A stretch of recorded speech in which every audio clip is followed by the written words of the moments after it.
'Neath the broad expanse of Nigeria's sky stands a school with a vision bright, ever holding the banner of knowledge high. We'll go forward by wisdom's might.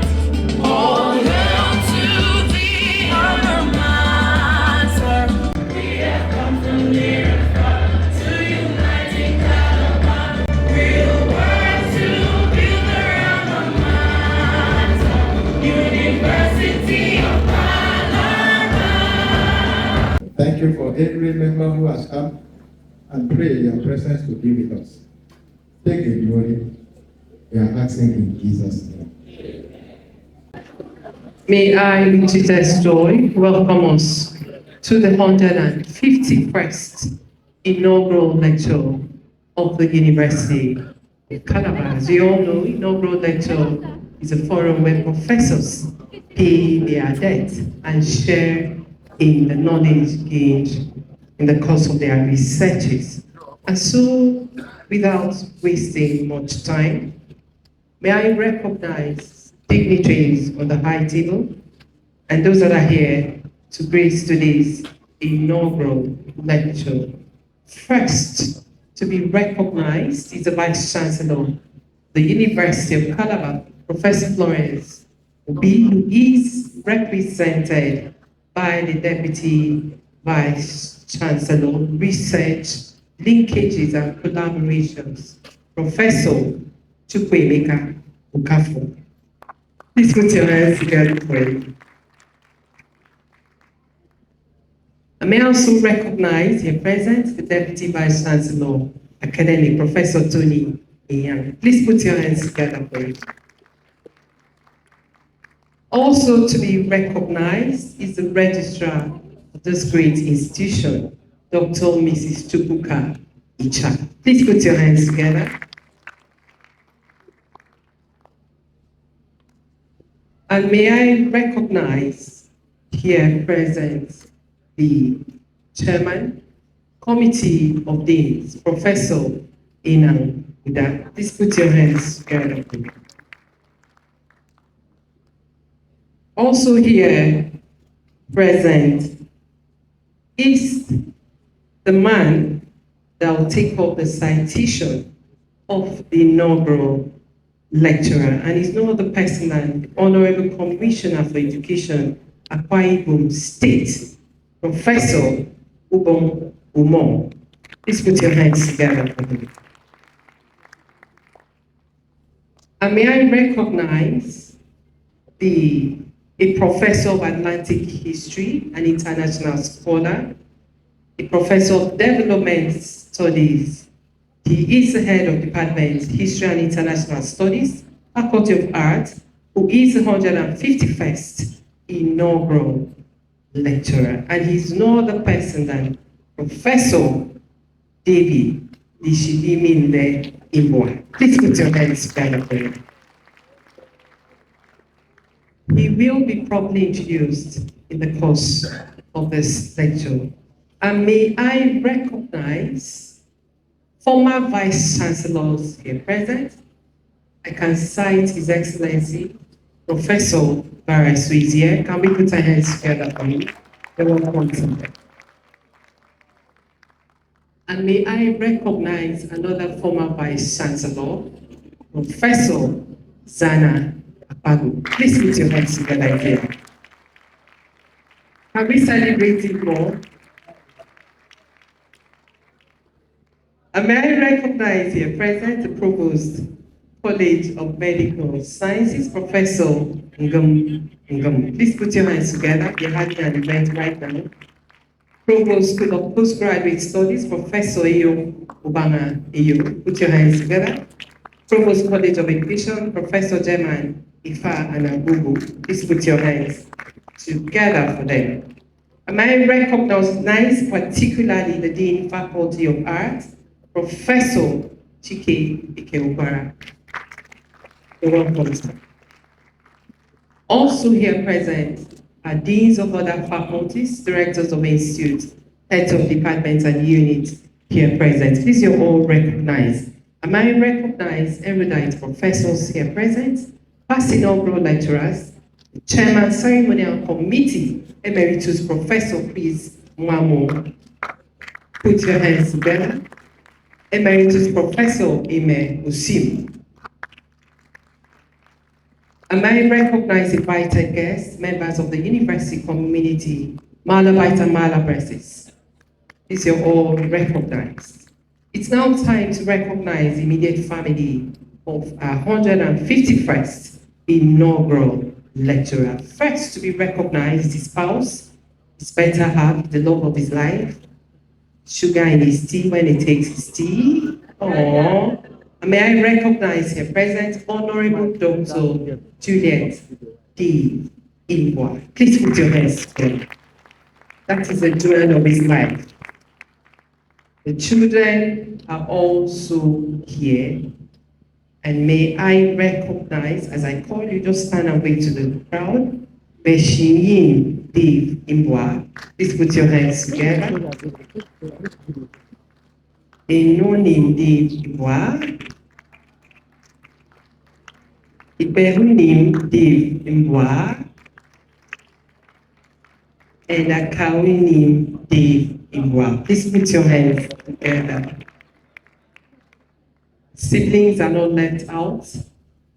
May I recognize here present, Teresa Imbua, George Imbua, Christiana Imbua. Please, if you're here, just stand and wave. Moses Imbua, Sylvanus Imbua, Mercy Imbua, Agnes Imbua, Christopher Imbua. Please, you all recognize. These clergies are here. Reverend Dr. Barrister Ime Uka, Reverend Dr. Mrs. Joy Imeoji. Please, you all recognize. There's someone who piloted his academic career, Ambassador Professor whom we are of blessed memory. Other families members here present, these you all recognize. My recognize, I don't know if he's here, Senator Professor Sandy Ono, generally known as Caterpillar, is here. Professor Zana Pagu, Chief Honorable Dr. Peter Banket is here. Professor Joseph Boucher, please put your hands together for him. And may I recognize council members of the Historical Society of Nigeria. They are here. Can we put our hands together for them? These are all recognized. And today's topic says Calabar in Atlantic Mirror, Myths, Misconceptions, and Realities. May I now hand over the microphone to the registrar to please continue the further proceedings of this inaugural lecture as we put our hands together for them.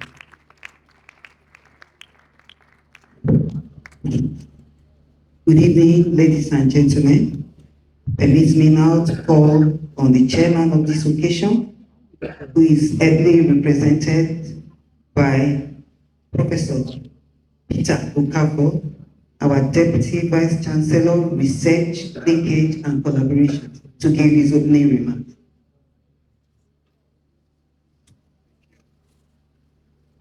The principal officers, the Dean of Deans, the Chairman Committee of Deans. Please also permit me to recognize Professor Ibara Esu, the Vice-Chancellor that employed me.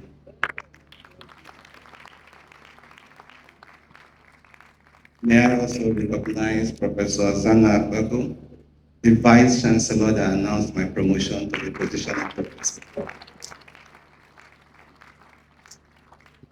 Deans and directors, past inaugural lecturers, especially the 150th inaugural lecturer. Ladies and gentlemen, I welcome you to the 151st inaugural lecture of the University of Calabar. When I heard the topic, I saw two things. I saw Atlantic and I saw mirror. So I was actually thinking that we're going to look at Calabar from the mirror of the Atlantic Ocean. But somehow it seems that's exactly what we're going to do. I think so. Yeah, because it has a lot to do with slave trade and other things and how the white men came and deceived us, and how they carried our things, our people, oil, etc., etc. From the picture that I'm seeing here, that's what the topic is telling me. But today, I believe that a very smart young man, an intelligent person, who happened to be my citation reader and my very good friend, is going to tell us about the myth, is going to tell us about the misconception, and is going to tell us about the reality. So I believe by the time we leave this hall today, we'll be more educated about the Calabar and all the activities that happened in Calabar many years ago, because he's a powerful historian and going to tell us the history of the things that happened there. May I also use this opportunity to let us know that I married his sister and he also married my sister. Thank you very much. Or connections on both sides. Without waste of time, ladies and gentlemen, distinguished ladies and gentlemen, the chairman, I will now invite Professor Ugo Esien Umo to read the citation of the 151st Inaugural Lecturer, Professor David Imbua. Very distinguished chairman of this occasion, the registrar, the 151st Inaugural Lecture, the management of the University of Calabar, former Vice-Chancellors here present, council members of the Historical Society of Nigeria. My name is Ugo Esien Umo. I stand the privilege to read the citation of Professor David Imbua. And please, before this heavy concentration of diverse scholars, students, and well-wishers, I would first appeal that the 151st Inaugural Lecturer, Professor David Imbua, please stand up. Stand out and remain outstanding until the completion of the reading of this citation. Madam Vice-Chancellor, distinguished guests, ladies and gentlemen, it's a singular honor, a rare privilege, and an extraordinary joy for me to introduce a scholar and a friend whose journey I have had the privilege to witness closely, a man whose life has been intertwined with mine in ways that seem almost divinely orchestrated. Professor David Imbua and I were both fortunate to be mentored by the legendary ambassador, Professor Okonedeluya, a scholar of the highest distinction, whose pride in our achievement was boundless. Under visionary guidance, David in the University of Calabar and I at the University of Uyo were molded into living embodiments of his brilliance, ideals, and uncommon scholarship. Indeed, while I served as graduate assistant and later assistant lecturer to Professor Okonedeluya in the University of Uyo, David Imbua served as both graduate assistant and assistant lecturer to Ambassador Professor Okonedeluya in the University of Calabar. And that is how our paths crossed, and we've been there till date.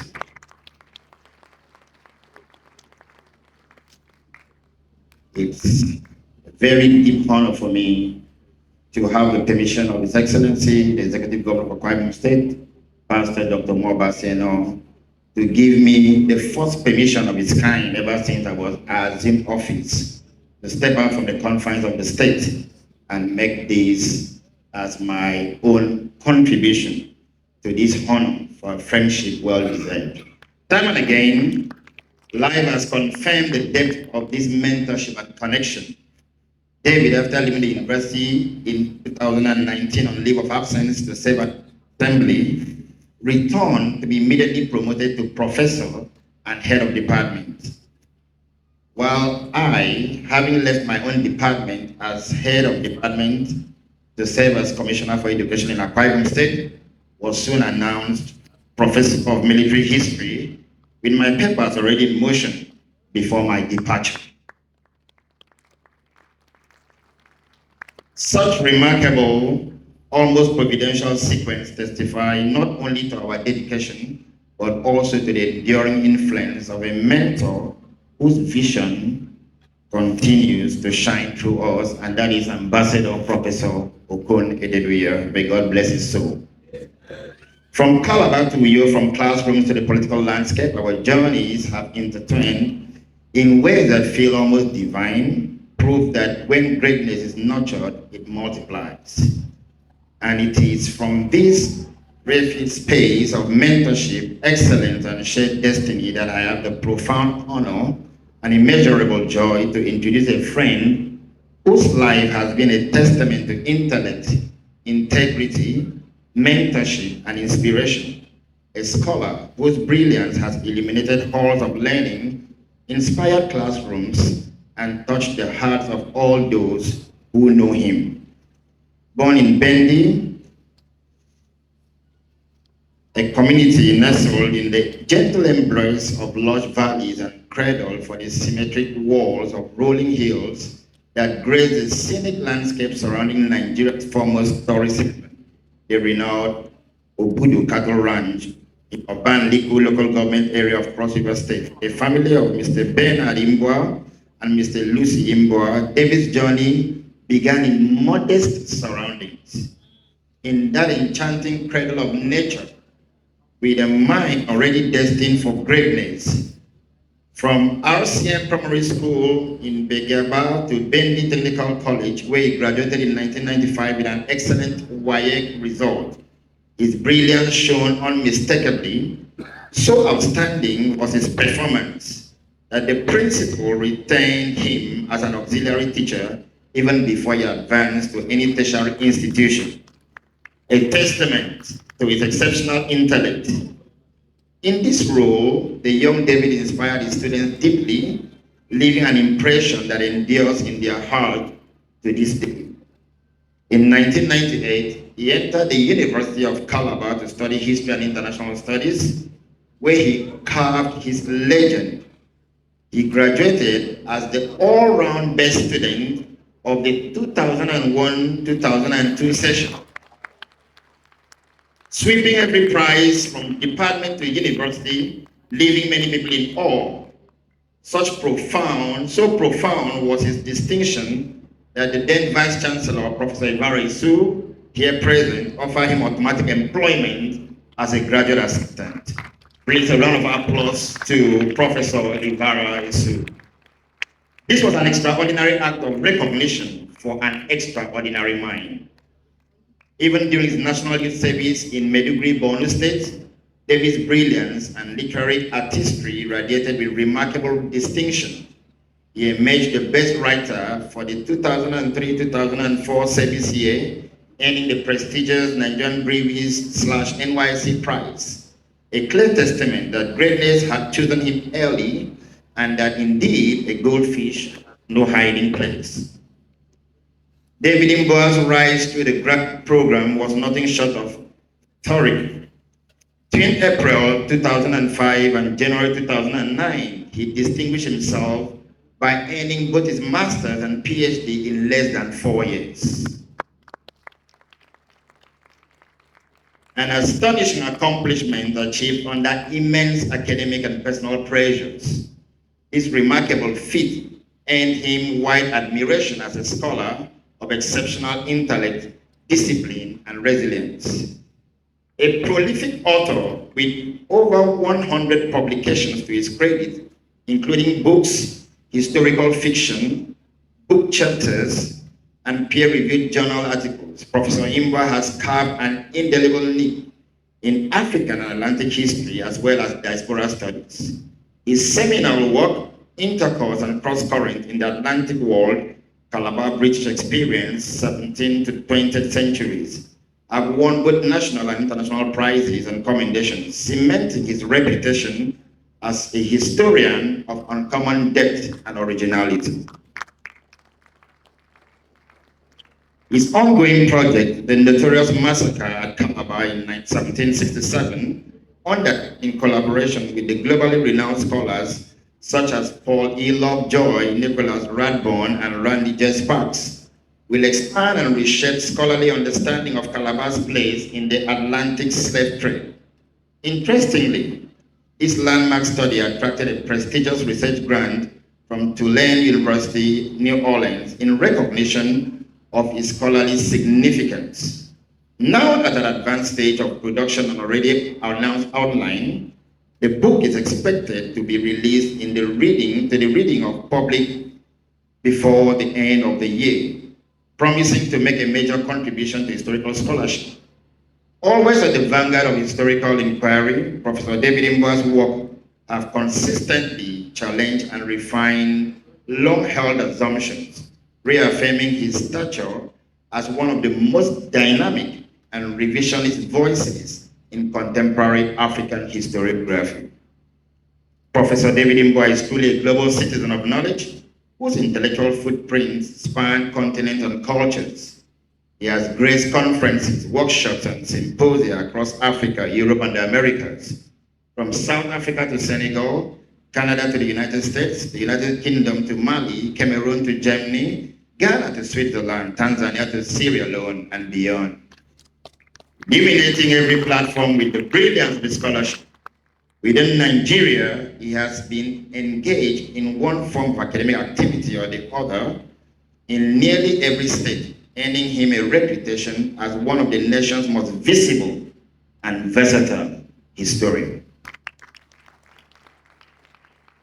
A contributor to UNESCO's General History of Africa, a project reserved for historians of the highest caliber, Professor Imbua's inclusion at a relatively young age is both inspiring and profoundly commendable, marking him among a select league of scholars shaping the continent's intellectual heritage.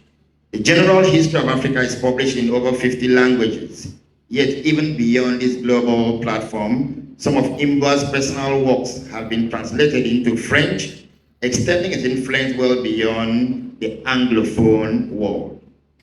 He's an active member of several prestigious professional associations, including the Pan-African Association, the African Studies Association of the United Kingdom, and the Historical Society of Nigeria, where he serves as on the council as Vice President South-South and was acting president of the society from October 4 to April 2025. Through these platforms, Professor Imbua continues to affirm his place as a distinguished scholar whose reach and relevance transcend borders. But his impact is not confined to the ivory tower.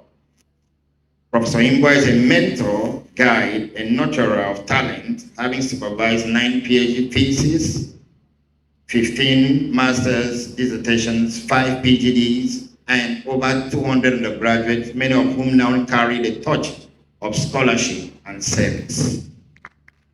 Please, I would like those who have been supervised by Professor Imbua, taught by him, to please rise at this point too and take a bow. Chairman, sir, that is the outlook of the product of the hard work of the 151st Inaugural Lecture. His administrative genius is currently reflected in his as head of department and vice president South-South Zone of the Historical Society of Nigeria, among others. At home, he is blessed with the life partner of unmatched grace, Honorable Mrs. Juliet Dave Imbua, a woman whose love, wisdom, and unwavering support have been the foundation of his personal and professional life. Together, they have raised a family steeped in love, discipline, and service. Madam Vice-Chancellor, distinguished guests, ladies and gentlemen, David Imbua is more than a historian. He's a colossus of intellect, a beacon of integrity, and a living testament to human potential. He is a man whose pen has reshaped history, whose mind has enlightened generations, and whose heart has served humanity. It is therefore my highest honor to present to you a scholar whose work commands respect, whose mentorship inspires generation, and whose life brings pride and glory to the University of Calabar and to Nigeria. With resounding admiration, veneration, and all respect, I present to you the 151st Inaugural Lecturer of the University of Calabar, Professor David Lishilinimle Imbua. Thank you very much.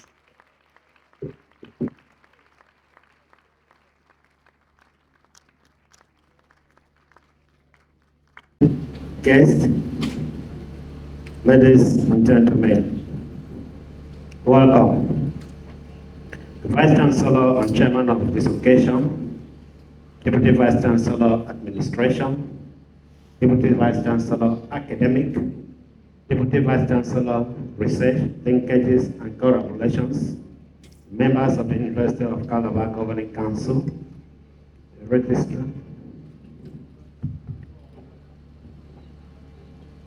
Registrar and Secretary to Council, University Librarian, Bursar, Chairman Committee of Deans, Deans of Faculties, Directors of Institutes. Special recognition to my Chairman, to my Dean, the Dean of the Faculty of Arts, Provost, College of Medical Sciences, the Provost, Postgraduate College, distinguished professors and members of Senate, heads of department, members of convocation and congregation, my law, spiritual and temporal, eminent scholars and colleagues from other universities, my lovely wife and dear children, distinguished family members here present, distinguished invited guests, gentlemen of the press, Malabites and Malabreses, ladies and gentlemen. Madam Vice-Chancellor, esteemed colleagues, invited guests, ladies and gentlemen, I am honored to present the 151st Inaugural Lecture of the University of Calabar, titled Calabar in the Atlantic Mirror, Myths, Misconceptions, and Realities. Before proceeding to the main discourse, permit me to briefly spotlight the Department of History and International Studies, which the Vice-Chancellor has graciously entrusted to my leadership at this time. In doing this, I will briefly highlight the milestones of the department. I'm deeply honored to deliver the 4th inaugural lecture from the Department of History and International Studies, which, like our university, marked its golden jubilee this year. At the founding of the University of Calabar, were two towering historians. I'm sure we are all familiar with these names: Professor Emmanuel Ayandele, the Vice-Chancellor, and Professor Kone Etuya, the pioneer Deputy Vice-Chancellor. So we can say with all justification that at the beginning of the University of Calabar, we're historians and they make history. The department launched the first loudest interdisciplinary platform which emphasized the cooperation and unity that existed among disciplines, emphasizing the connections between the sciences, humanities, and social sciences. This happened at a time where scholars were still restricted to their interdisciplinary boundaries. That product led to the publication of a very important book, The Expanding Frontiers of African History, The Interdisciplinary Methodology. That book is still very influential and influences scholarship around the world. It is also important to point out at this time that the Department of History, University of Calabar, was the first to start the publication of a journal. The Calabar Historical Journal started in 1977, just 2 years after the university was established. In that same vein, the university also, the Department of History was also the first to begin postgraduate studies in 1977, producing the first set of PhD holders in 1982. The department has continued to lead in the number of PhD production, second only to the University of Ibadan. Even at the undergraduate level, the landmark of the department have been distinguished. James Abo was elected SUG president in 1987. David Imbua emerged the all-round best graduating student in 2001-2002 section, and Roland Takon also emerged the all-round best graduating student in 2022-2023. Margaret Onen was the first SUD scribe of parliament and also vice president. All these are to show that the Department of History is living and have made its contribution to what the University of Calabar is doing. The department has also been represented in the governing council of the University of Calabar. We have Professor Kon Ededuya, who was member of the first and second governing council. He was succeeded by Professor Monde Noah, and then Maxwell Eba is currently a member of the governing council. Despite our achievement, the department is going through a crisis period at this time. This crisis has to do with its structural and epistemology, challenges that are threatening the heritage and vitality of the department. If these challenges are not addressed, the history department will likely become a bare shadow of itself. Because of lack of time, you can read the book in your hand. Everything has been explained there, but permit me to just restrict myself here to only two main concerns. One is the state of postgraduate research, and the second is the evaluation of books in promotion criteria. History is empirical, history is analytic, and history is inductive. It begins with evidence, not borrowed theories demanding affirmation. It is therefore wrong to impose theoretical framework on the postgraduate students in history. Many of those theories that are introduced do not affect the analysis in any way. Let me tell you how that works. I had completed my PhD work in 2009, successfully defended it, submitted it to graduate school. It was when it got to graduate school vetting committee that they insisted that the work cannot go through without the inclusion of a theory. All I did was to look at the internet and just pick a theory which I don't ever remember what it is. And because it was included, the graduate school passed that work expeditiously. I can tell you as an active member of that department that many of the theories you see in thesis originated from history department have nothing to do with the work. And that is why we don't even teach theories in history. So if you don't teach a student about theory at the first degree, at the master's level, how do you think the student will know what you are talking about theories at the postgraduate studies? So this straitjacket is not good for historical scholarship. It is rather important that we leave every discipline to do what is best for them. One other issue of concern, as it concerns the postgraduate thesis, is the idea of recommendation. History is purely a subject of analysis. And we know that every historical subject is unique in its own way. So historians don't recommend anything. History is different from advocacy. So those policies where you do indication of recommendations they are not historical studies. I can bet you to eat that you cannot see any work written by any serious historian and you find recommendations in that work. Historians don't recommend. And so when the postgraduate school insists that every thesis must have recommendations, it is not helping the discipline of history. Let me also talk about the devaluation of book briefly. In the University of Calabar, books are not accepted for promotion until one attains the status of senior lecturer. It is not supposed to be, because history is a book-based discipline. Many of the most important books that we read in history were written by scholars who have not attained the status of senior lecturer. Those are the books that define them. Maybe I give you a few examples. Professor J.F. Adeajayi published his Christian missions in Nigeria in 1965.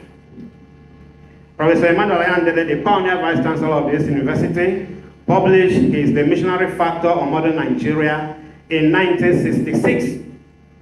My mentor of greatest memory, Professor Kone Oya, published his From Slavery to Public Service in 1971. Professor Adele Afibo published his classic the Warren Chief, indirect rule in southern Nigeria in 1972.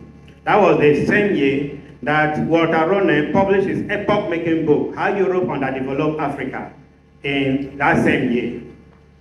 If we move closer to us here, Professor Stellato published A Federation of the Biase in 1991. The distinguished Professor Sandy Ono published his The Ejagan Nation, the crossover region of Nigeria, in 1994.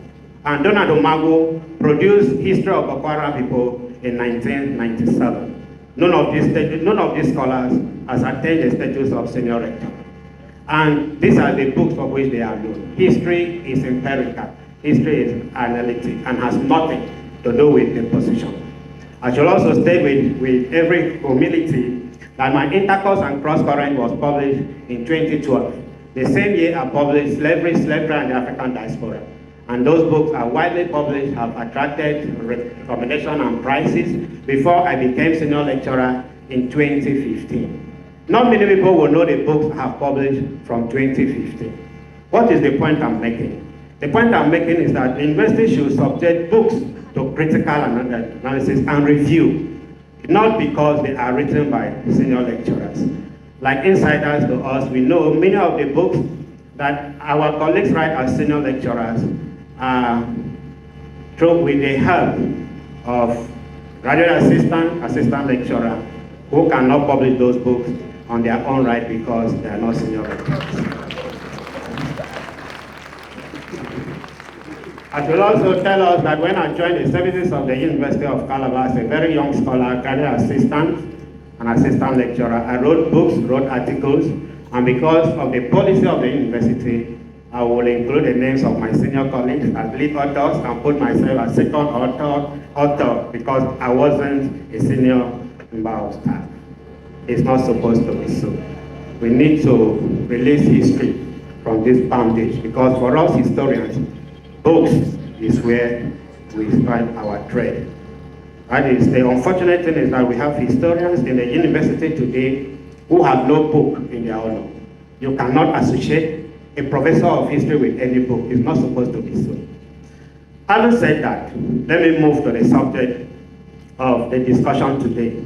Calabar in the Atlantic War, setting the stage.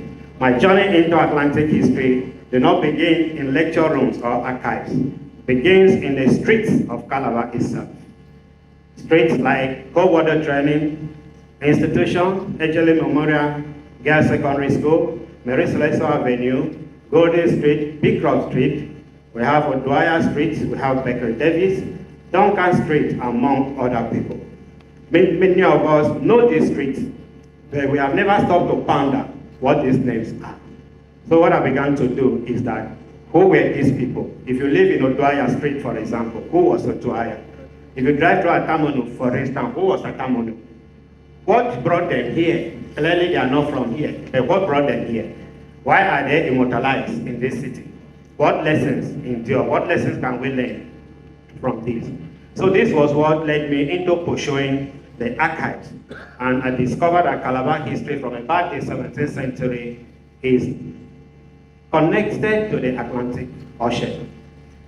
But beyond that, as I dived into the primary records, it became clear to me that many of the things accepted and circulated as historical facts are in reality nothing but factual. So this lecture is not merely about the Atlantic Ocean or Calabar's interaction with the Atlantic world. It is about the myths, it's about the misconceptions, and it is about the realities. As a revisionist historian, I seek not to discard earlier works, but to question inherited narratives, test assumptions against the evidence, and offer fresh perspective. In doing so, if we cast into the Atlantic mirror, if you look to your left, you see a very mighty mirror standing there. And if you look into it, as far as this discussion is concerned, you will see the ubiquitous presence of the ethic. Even though Calabar is made up of so many groups, it was the ethic that played a very important role in the slave trade, in the religious encounter, colonial enterprise, and all the activities that were brought into here by the Atlantic. It was the ethic that piloted them. So when you look here, you see the sea, you see the people being carried on that sea. You can see the shrub by the side of it. Human beings being carried away. All these affected the politics, the society of this area. So the ethic were uplifted by the sea. Scholars have continued to wonder why the ethic are a small population compared to, for instance, the Ibibio compared to the Igbos, to many other people in southern Nigeria. The ethic is a small number. So people wonder why they became the political and economic center of gravity in southeastern Nigeria. And I'm telling us today that it was the sea. It was the sea that gave prominence to the ethic. The ethic city-state, including Great Town, Duke Town, Old Town, the Achibon Town, Cobham, Henshaw, and the Eyamba Town, were all strategically located by the river. And that was what gave them advantage. Like we still find in our days today, at that time, there was no ethnic man or the European that can dispute who were the original inhabitants of this city. But because they have gained so much power, so much money, so much influence, over time, as we are going to see, they began to challenge other people and say they are the original owners, they are the original inhabitants. And because of their influence, over time, that debate is still with us today. It was the Atlantic. If we remove the Atlantic Ocean, we remove the slave trade, the missionary enterprise, the colonial rule, nothing will be left of ethnic history. By the late 19th century, Calabar became the cradle of Western civilization in southern Nigeria, ending the title the granddaughter of the Atlantic. So every wave of change, economic, religious, or cultural, that arrived Calabar by the sea, and it was through the ethnic agency that these waves were radiated, were refined, were passed into the interior, and they dictated how it should be. So it was the sea that gave ethnic their power, economically, religiously, socially, and otherwise. You cannot take away the ethic and the river. So the river gave them their fame and everything. And it started with the Atlantic slave trade. Calabar exported between 3,000 to 5,000 enslaved people annually, and in the process ranked as 5th in slave export after Luanda, Benguela, Bonny, and Uda. British ships from Bristol, from Liverpool, London carried captives from here to the Americas. As Britain prospered, that was the ethnic city-state also prospered. Ethnic prosperity was built largely on the enslavement of their hinterland neighbors, the Igbos, the Ibibio, the Ichagam, stretching all the way to Benue Valley and beyond present-day Cross River State, beyond present-day southeastern Nigeria, and they were so influential.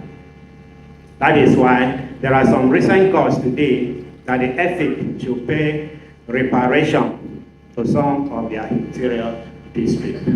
Over there, you see the number of slaves that were imported from here. I brought a scholar here in 2012 who is working on this subject of reparation. And her argument, her thesis is that it is not enough, it is no longer fashionable for us to say the Europeans should pay reparation to Africa. Within Africa also, society should be defined based on the role they play in the Atlantic slave trade. And in Nigeria, we find the ethnic being listed among those who should pay reparation to the interior district. And so when she came here to interview, to conduct some interviews here, and I took her to interview the late elder Oponye, and Oponye almost drive her out of his house to say that he has never heard this since he was born, that somebody is telling an African community to pay reparation to interior district. And she insisted that new things you hear every day.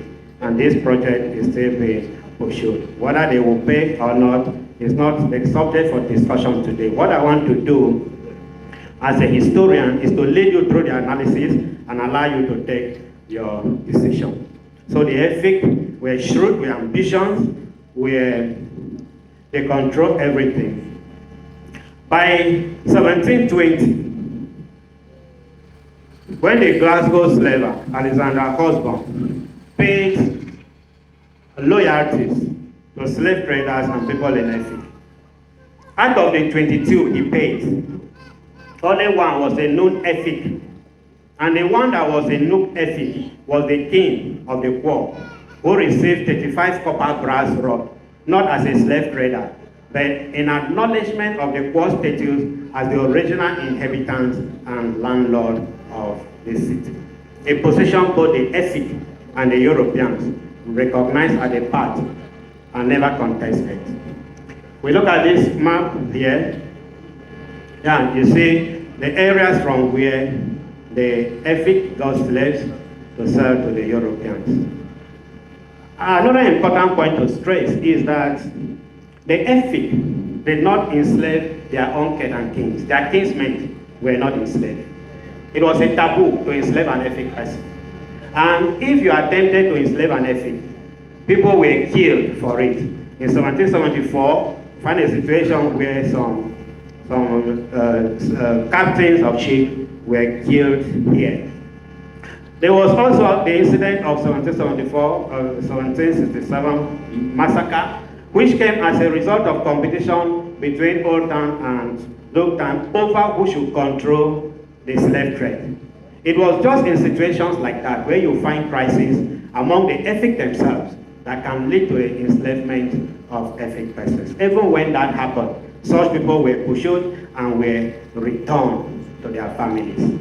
If you read through the primary record, you find several letters that were written from Efik monarchs to their counterpart in Britain, complaining of free people that were taken to the Americas. Some of those people were returned, including the Robin Johns that unfortunately returned and rejoined the slave business here. One would have thought that people who have gone through the Caribbean, gone through Britain, the church helped them to come back to their community. They will begin to preach against enslavement. But that was not so. They came back and became slave traders. We ask ourselves if that has changed. Just answer that by yourself, if that has changed. The leaders we have, people around us.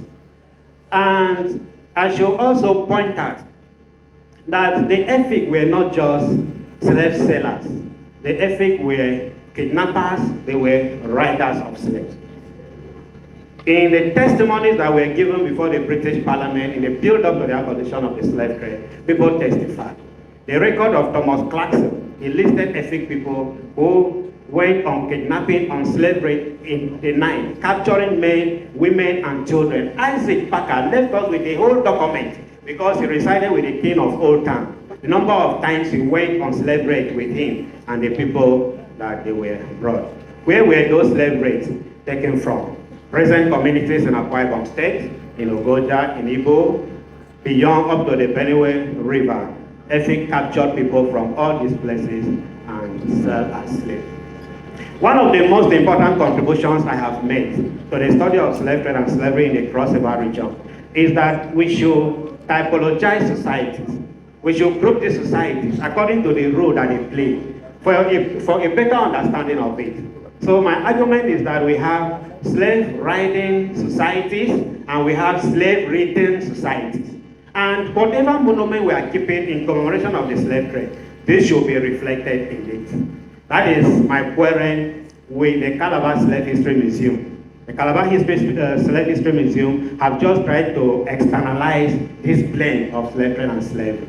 So when you walk through it, they tell the Europeans capture people, the European did this, the European did that, and that ends it. That is a one-sided story, and it's a very dangerous story.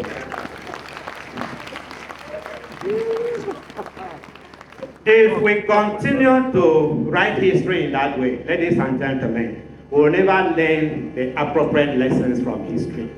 Let us look ourselves in the face and tell ourselves that they were local agents, local merchants, who enabled the slave trade. Without them, slave trade would not have happened. Local merchants like Ebo, Yamba, who resisted the abolition of the slave trade. We should have their pictures there. What is the European slavers doing in Calabar Slave History Museum? What will you find in a European slave history museum, in the American slave history museum. So I'm saying that if the proper advice was sought for, it should have been the Calabar sector of the slave trade that should have been reproduced there. So it is so. Apart from that, the EFIC, while they capture people from other places, they send their children for education in Britain. Archibald Clisman told us from 1767 that there was never a time that they were not EFIC children in British schools. They were educated. That gave them any start advantage. They became retreats, they wrote books. The most important surviving document written by an African on his slave trade is by an EFIC person, the Antarado. His diary has been published in various languages. So we still find that today, ladies and gentlemen. People who are not funding public schools, people who know that public schools are in a very bad shape, they are not concerned because they send their children abroad. Their children are schooling in Europe, they are schooling in America, so they are not concerned about what is happening. This is how history should be linked in this analysis. So they were not bothered about what was happening to other societies. The division today is no longer among ethnic groups. We find it in classes. So it is something the historian need to emphasize. We also find the architectural design change. If you walk through this city, these magnificent buildings that we have were brought here during the slave trade. They were paid for in slaves. They were slave traders that brought them for their African agents and merchants, paid for other people. They slept comfortable in those houses where they knew that other people were sold. People died on the Middle Passage. People died on Atlantic Ocean. Families were separated for their own comfort. There may be no slave trade today. We may not be carrying people across the Atlantic Ocean, but this parallel is still running among us. You find people that cannot eat, people that have no place to put their head, hospitals are not working, but one man wants to amass wealth, which he will not even spend in his generation. So amass wealth, which his children will have no use for. Money that will just be a complete waste. So we ask ourselves, these houses, which thousands of people were given out in exchange for, who is still living in them? Where are those houses today? Some of them were burned, some of them are in decay. But what they did to humanity is still being remembered today. We still find other houses here. This is the house of King Eyo. King Eyo, honestly, the second, very important slave trader, also an abolitionist and a modernizer. King Eyo, honestly, truly understood the dynamics of Atlantic history.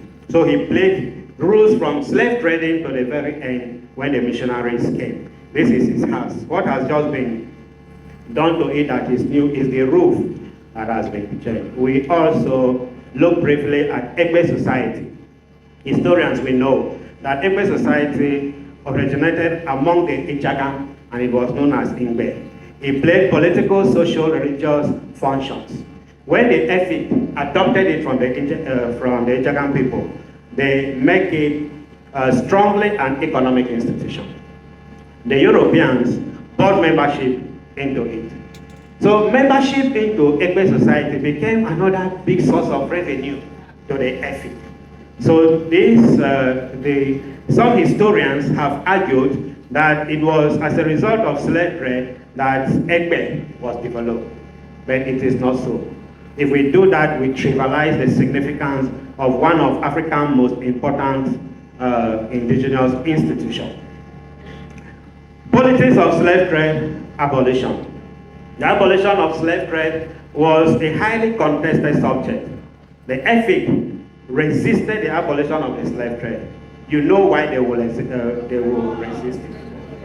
EFIC rulers and merchants whose wealth and authority were deeply tied to the Atlantic economy fiercely opposed British effort to abolish the slave trade. You see, at the point that Britain was talking about abolishing the slave trade, figures as Aeon Institute of Greek Town Kineyamba 5 of Duktan were resisting it and selling slaves to other European countries. The argument was that Calabar is not a British colony. Of course, we know that during the time of the slave trade, no African society had been colonized officially. And so if Britain abolished the slave trade, the argument was that the Efik were free to continue to sell slaves to other nations. Of course, the Portuguese were there, the French were there, the Dutch were there to buy slaves. So you see arrivals from Calabar from 1806 to 1840. When you look at this table, it will give you a clear understanding. This is the period after British abolition of the Atlantic slave trade. And you can see the number of persons that were still taken from this region, both to various places in the Americas. So they opposed the abolition of the slave trade. They defended it very strongly. So the lesson is clear. Efik kings did not champion the abolition of the slave trade. They resisted it. But like I have told us, they also understood the politics, the international politics. It's something we must give it to the Efik of the mid-19th century. They had clear understanding of what was happening in the larger Atlantic world. And so they have to negotiate the abolition of the slave trade in their own terms. Despite all the effort with the British to use the military to stop the slave trade, it did not work until 1842, when Britain has to negotiate with the Efik. They have to pay their kings, the two prominent kings, King Eyo Honesty and King Eyamba the Fifth, each received 2,000 Spanish dollars annually for 5 years. This amount to 416 pounds, 18 they ordered for 5 consecutive years. It was only after they have received the compensation that the Efik endorsed the abolition of the slave trade. Let me tell us that few years later, the Efik will regret signing the abolition treaty with the British. And when they heard that the slave trade was going to be resumed, they celebrated it. They were just deceived that the British were bringing a new program known as the Free Immigration Program. Slaves will be hired from their masters in Africa, taken to the Americas to work for 7 years, and they will be returned to their masters in Africa. In honesty, in Eyamba the Fifth, they were ready to resume the slave trade, but they told the white man clearly that we are not renting slaves for 7 years. You are buying them for life. And King Eyo told the white man, water no be land. Do you know the meaning of that? If it were land and people get to the Americas after 7 years, they can trek back to their masters. But it is on the high sea, Atlantic Ocean. How will they walk through the Atlantic Ocean to come back? And they don't believe that no white man will return slaves after 7 years. So they were ready to resume slave trade, but they will only do so as complete sale of those slaves. That, like I have said, never happened. It was a concussion. What will happen next? Lead us to what I titled the Macedonian Call and the coming of the pioneer missionaries. When the Efik realized that Atlantic slave trade had been abolished, honesty will always say that what has blessed them is the white man. The white man is educated. The white man is enterprising. They have gone to school. That their own children roam about like goats. They don't know anything until they begin to pick a few things. And the slave traders say, don't worry, a new set of Europeans will take over from where we have stopped. And this new set of Europeans were the missionaries.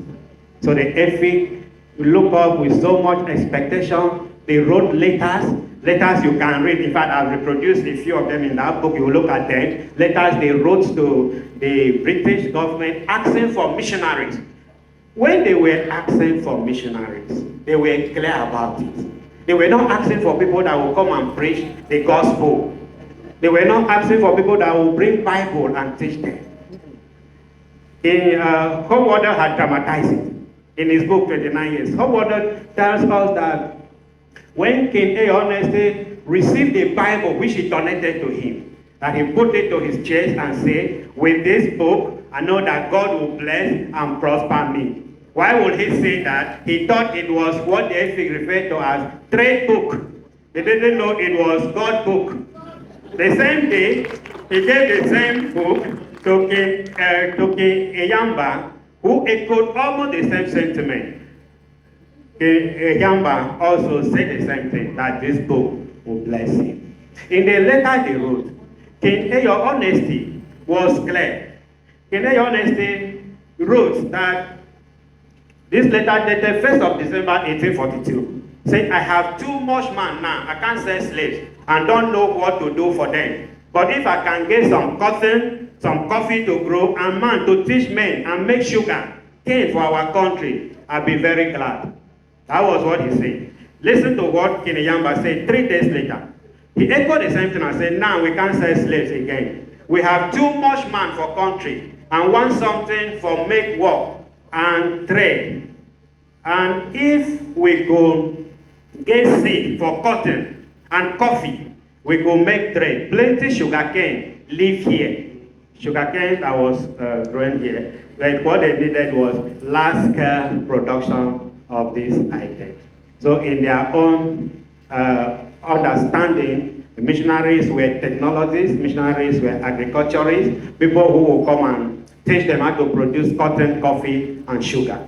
These were commodities that were produced in the Americas with slave labor. So they understood it and knew that if they could establish this here, they will also become economically strong and viable. We know that the British government will not even want to raise competitors in Africa. So what they were bringing to them were not technologies, they were not planters. And this will also bring a very big problem when the missionaries will finally arrive. King Eyamba boasted to them the land that he has, that his land, you can walk through it for several days and you will never get to the end of it. It was politics. Dogtown did not have that kind of land.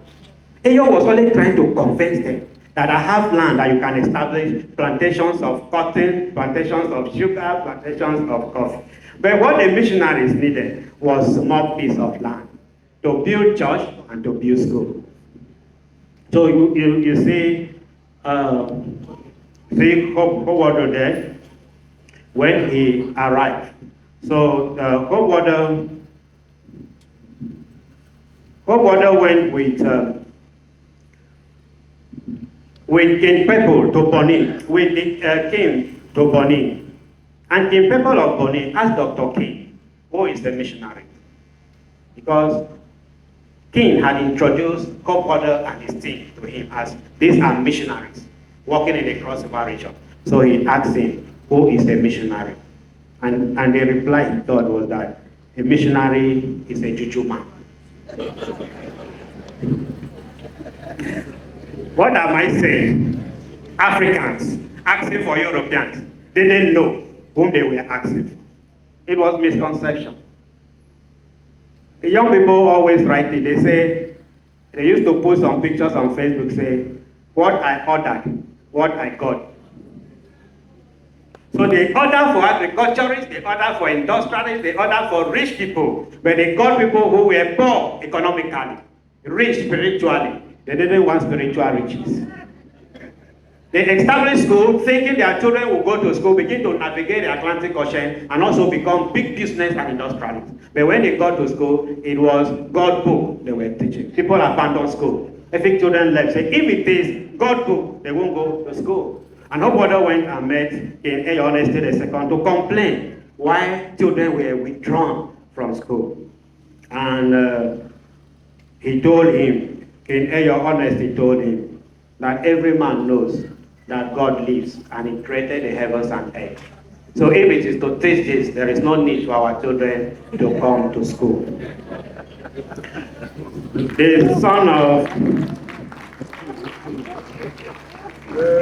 of Jack, who was one of those who invited a missionary. I thought I put it here, but it's well stated in the book when you open it. He had this encounter with Hopwater when he told Hopwater that he was no longer going back to school because what he needs is trade book. And Hopwater told him, what will you gain if you get all the trade book and you lost your soul? let him get trade book first. And Hopewater regretted that it was just a few years after that the poor boy died and left his eggs. Has our education changed? Are we getting, if we borrow the ways of ethnic monarchs of the mid-19th century, are we getting trade book? Are we teaching industrial education? Are we teaching God book? We criticize the Europeans, that the education they gave to us was inferior, the education was this, that. Even in how many years after independence, if we use Nigeria for example, can we truly tell ourselves that we are given the right kind of education that should be given in the 21st century? The classroom that we teach students, the laboratories that we use, the books that we use in teaching, can we tell ourselves that this is what they deserve in the 21st century? We are teaching God book and not even doing what that God book says. But that was not all. The missionaries accomplished some end. They translated the Bible into Efik, making Efik the first Nigerian language to hold complete scripture by 1866. Efik became the lingua franca of the Cross River region, people speaking it up to the Cameroons, to Upper Cross River, everywhere. It was because of the presence of the Europeans. The missionaries also elevated the status of Ekpe because Ekpe helped them in what they were doing. So they produced indigenous clergy who helped in propagating the gospel in the hinterland district. So many interior districts, citizens of interior district who have never seen a white man in their life was impacted by whatever agreement was reached between the Efik and the Europeans in the coast. This is, Reverend Esin Akpabio was the first Efik priest. The next slide is his son, Reverend William Esin Akpabio, who also became a priest. The missionaries challenged the practice that they deem as barbaric, like the human sacrifice, twin killing, oppression, all sorts of things. They challenged them and asked the people to live lives that are in consonance with civilization and Christianity. That led us to discussing from custom to conscience, some turning points in the moral history. The missionary era sparked a profound reawakening and stemming grief. In pre-missionary Calabar, death was a spectacle. The passing of a prominent person demanded loud, violent wailing. Silence or restrained mourning was unthinkable. In fact, Hopewater told us that the very week he arrived, by 4 a.m. he heard a very loud cry. And people were wailing and crying as if there was death in every family, in every compound. Though they said that was their tradition, that from 5 a.m. people must cry non-stop till noonday. And they said it wasn't necessary. That is not how to grieve for the dead. And that when Jameson died in 1846, the Hopewater just kissed him in his forehead and God whispered to him, "Farewell, brother, we shall meet again." To the Efik, this was shocking, was offensive. They were surprised that such a man who has spent his life would just be mourned in that way. So the missionaries were able to convince them, and mourning became personal, moral, deeply reflective. So grief was no longer a performance dictated by custom. So this change in mourning paved the way for broader reforms, the curbing of extravagant funerals, the easing of social burdens, and the gradual reshaping of the Calabar conscience. They also combated extravagant funerals. When a Yamba died, his house, this Yamba massive house that was brought by slavers to him, is supposed to be a very important monument of Nigeria. But it was burnt down when he died, because they said a Yamba cannot appear before his ancestors without a house. It was that same belief also that was responsible for the burying of people with the dead. See, if you appear before your ancestors empty-handed, they will feel you were a slave in this part of the world. So you must be buried with slaves, you will be buried with goods, so that they know you were a great man while you live. So a man can be buried with up to 200 people. He was a great man. So if you die without a slave, you were a poor man. So you find a situation where even if you had no slaves of your own, your friends can donate slaves to you to bury with any of your dead persons, so that the person appears on the other side of the world as an important person. Missionaries preach against this and call for moderation. Why would you spend so much for the dead and not for the living? And it was nonsensical, it was foolishness.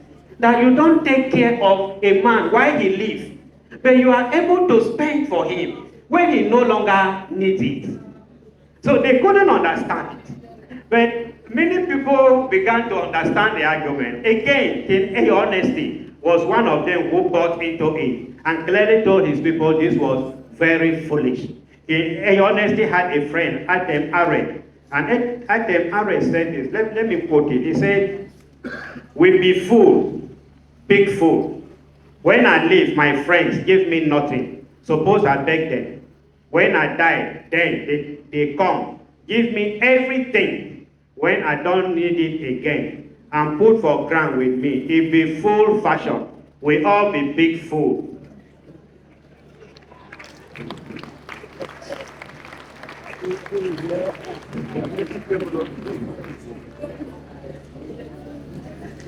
Excuse me, yeah. So we all be big fool. And many people bought into that, and with time, burial became simple, not giving stress to anybody, and it has continued. You are back to it. You have answered the question before it even comes to you. That's the next thing I was going to ask us. Whether we have continued that tradition.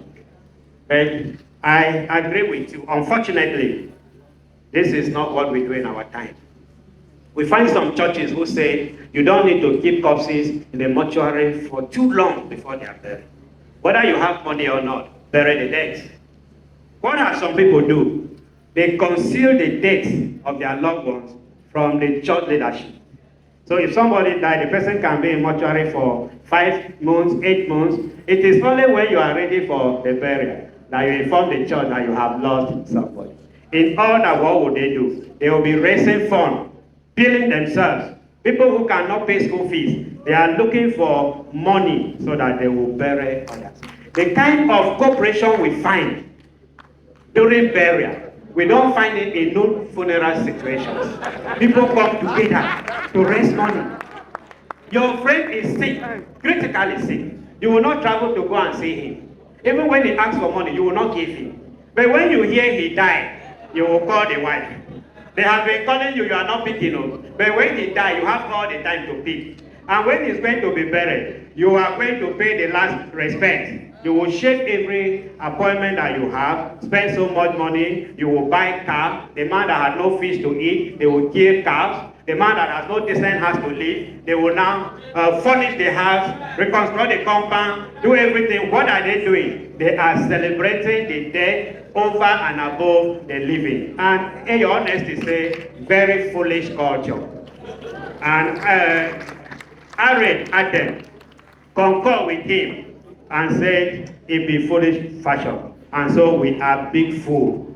How can you spend so much to treat them and to put somebody on the ground when he doesn't need it? Then you will not want to keep it. People you don't greet when they are living. When they die, you will travel and go and write beautiful condolence, beautiful tributes, and read how the person was. But you never told the person why he was living. It's very foolish fashion.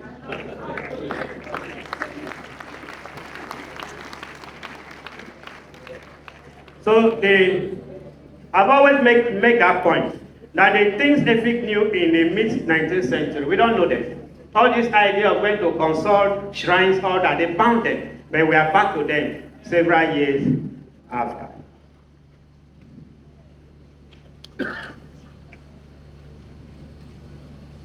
So because of that, missionary preached on the 6th commandment, thou shalt not kill.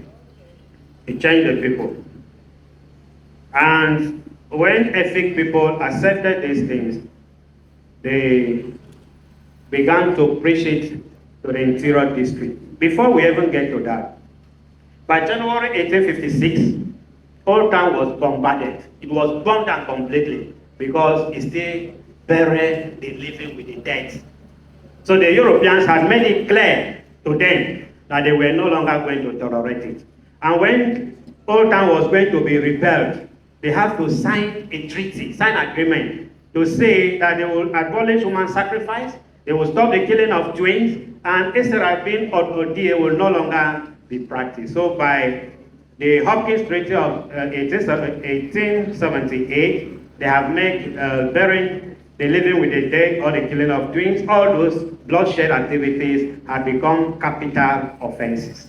So the missionary provided ethnic leaders, led authority, and they became the missionaries to the interior districts. So I should say this, when the Efik got to Ebunda, a community in the hinterland, and argued strongly that they don't need to kill people to bury with the dead, and that if they continue to do that, they were going to blow Ekpe on them. Ebunda sent a delegation to Eyo Honesty to plead that they have old people in their midst.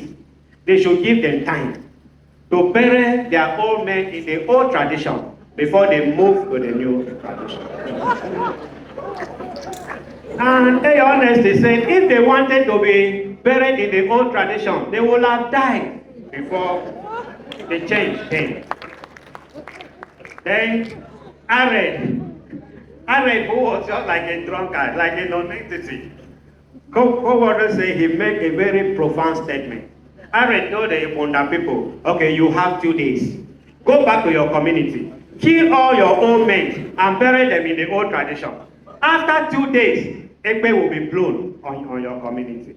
And they asked, how can we go and kill our fathers and mothers? So they say, oh, you don't want to kill your father and mother, but you want to kill other people's fathers and mothers. So the law took place. And the rulers of Ebunda that came saying, this Eyo Honesty and his men, you have collected bribe from the Europeans.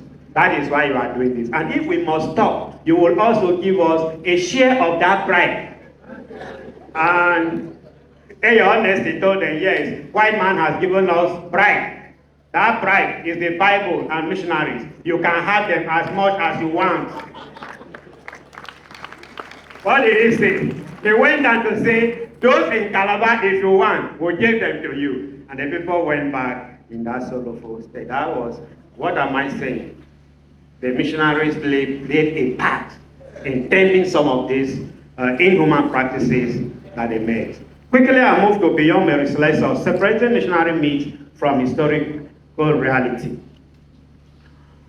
With all humility, I should say that I was the first that began the research to say that Mary Celeste was not the person that abolished the killing of twins. Everybody that has written on this subject has made reference to me. And when that article was written in 2012, given to my late boss and mentor, Professor Kone Deduya, to read it, Professor Oya asked me, how did you come by all these facts? That the facts are overwhelming. That he was going to organize a press conference to discuss this. I sent it to Professor Paul Lovejoy, who is with us online, to read for me. Professor Paul Lovejoy, the next email I got from him is that the paper has been published without any edit in his corpus-based journal. To tell us how significant this was. My very good friend and fellow mentee of Okonoya, Professor Obomo, the Honorable Commissioner for Education in Akpabio State. They were doing a book project. He has sent me a chapter to write on Mary Celeste. All I did was to share my article with him. I didn't hear from Opo again. It was when we were attending a program in Abuja, and they were talking about primary research and this. It was there I heard Opo got up and said, when the evidence are overwhelming, the historian will surrender. That they were doing a book on Mary Celeste to celebrate this, but when he read my article, that book died in natural death. That is what historians do. That is what scholarship is. It is evidence-based.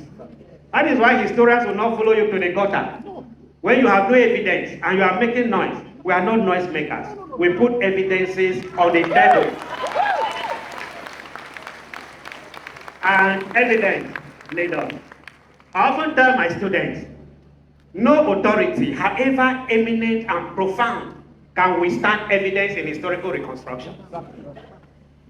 Professor Oya taught me he was like a god with all that he knew. If I find evidence that contradicts what he said, I will follow the evidence. So that was what I did, and I began to ask myself this question. The first set of missionaries arrived in 1846. Mary Celestia will come in 1876. That is 30 years different. So I asked myself, will these missionaries be spending 30 years here? And killing of trees will be going on? Then I also discovered that Hopewalder, who led the missionaries here from 1846, retired from the missionary field, went back to Britain in 1858. And when you read Hopewalder's book, you read Goldie's book, those primary documents, you see the pictures of the celebrations that the Efik were doing when they were going. And you read the parting words of Hopewalder, where he said, the people that sat in darkness have seen a great light, and he counted himself worthy that God have used him to achieve this. When he got back, you also find a litany of letters from Calabar people, thanking Hopewalder for the work he has done, and that they will do everything possible so that they will meet him in heaven, where they will part no more. Are we saying that people who are determined to meet Hopewalder in heaven will not know that killing of twins is a sin? And many of them said, I cannot be king unless you will allow me to rule as a Christian king. What does a Christian king connote? So these were some of the questions I asked myself and began to look at the evidences, the primary evidences more closely. I didn't bother myself much with biographies, with dramatization, with monument, with even what is taught in school colloquium. My daughter is here and she will always tell me, it's Mary Celestia that killed the twilling of twins. I know it's not correct, but that is the answer she must write in school to pass. So we began to look at the evidence. This is Mary Celestia, and it took us to the very important meeting that took place on the Abuona in 1850, when the missionaries mobilized people from Great Town, Old Town, all places to go for this meeting and study and debate under the auspices of the Society for the Abolition of Inhuman and Superstitious Customs and for Promotion of Civilization. When they met on the Abuona, the only item on the agenda was the killing of twins. So the Europeans put it to them. The Efik were asked to go and meet, consult among themselves, and bring their resolution to the missionaries. Missionaries were disappointed because it was Eyo Honesty is here that spoke for the Efik, and he told them that they cannot stop the killing of twins. It will continue. Europeans were disappointed. Then Hopewalder asked Eyo Honesty, what is your own personal view? Forget about the general, what is your view? And Eyo Honesty said, well, for me, twins should live. Nobody should kill twins. And then Kenachibo argued and said, if anybody stop the killing of twins, they are going to kill them. And Eyo Honesty said, okay, let me pass this law and say who will drive me from my land. Read that book that you have in your hands. You will find every detail of the debates, of the analysis, of how this debate, of how the twin killing was abolished. This is King Achibon of Old Town. When the missionaries got the support of the Efik kings, King Achibon left his town, migrated to the interior to go and live away from missionary and civilizing influences. Let the Europeans continue to do whatever they are doing. He has moved to the interior.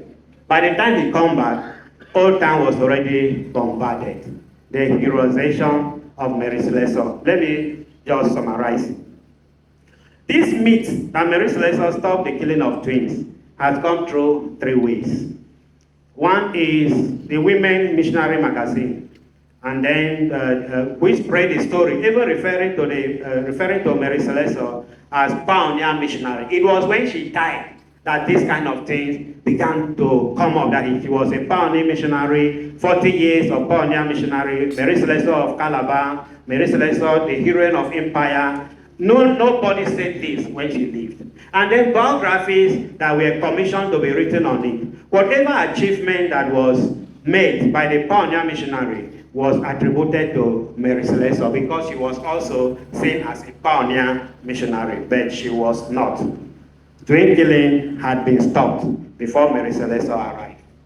Goldie's wife, who was barren, the longest serving missionary in Calabar, who was barren, she saved so many twins, which she lived with, trained them. And when she died, the Efik people say Dorcas had died. Why did they call him Dorcas? Because she had done so much for them. So you have a long list. If you open the book, you have a long list of European missionaries who saved twins before Mary Celeste's arrival.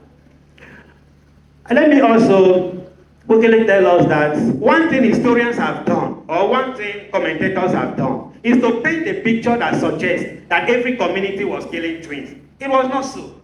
Killing of twins was an Efik tradition.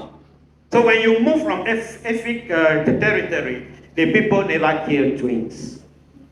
You read Hogwater, you read Goldie, you read Talbot, all those things. They told us how twins were celebrated among the Ijagan people. And they said the Ijagan celebrated twins without stop. They danced all through the night.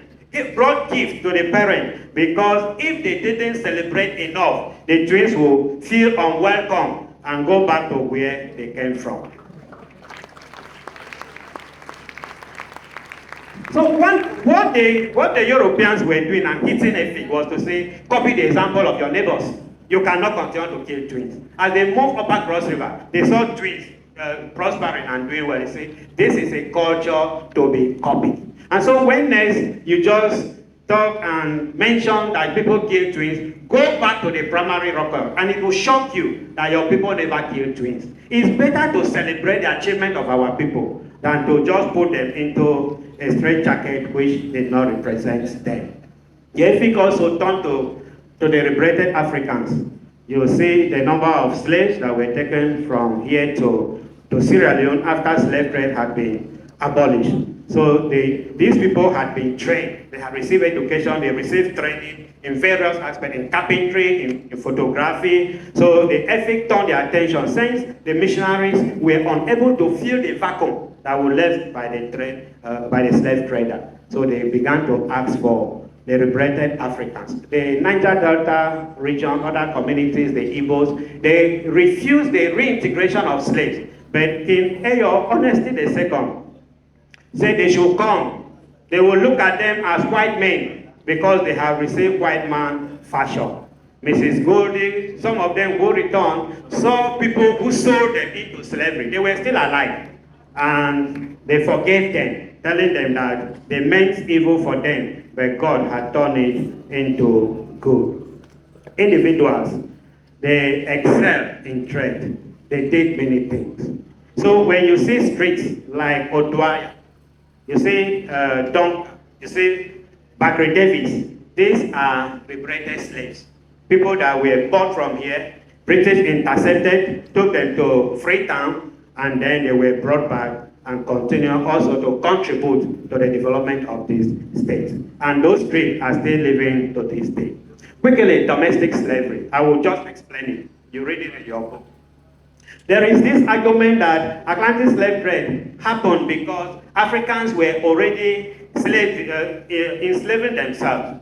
It was because of the availability of slaves. They argue that there were people to be sold into the Atlantic traffic. That is not correct historically. There was no community in the crossover region that had a class referred to as slaves before Atlantic slave trade. What happened was that the Efik had acquired slaves which they sold to the Europeans.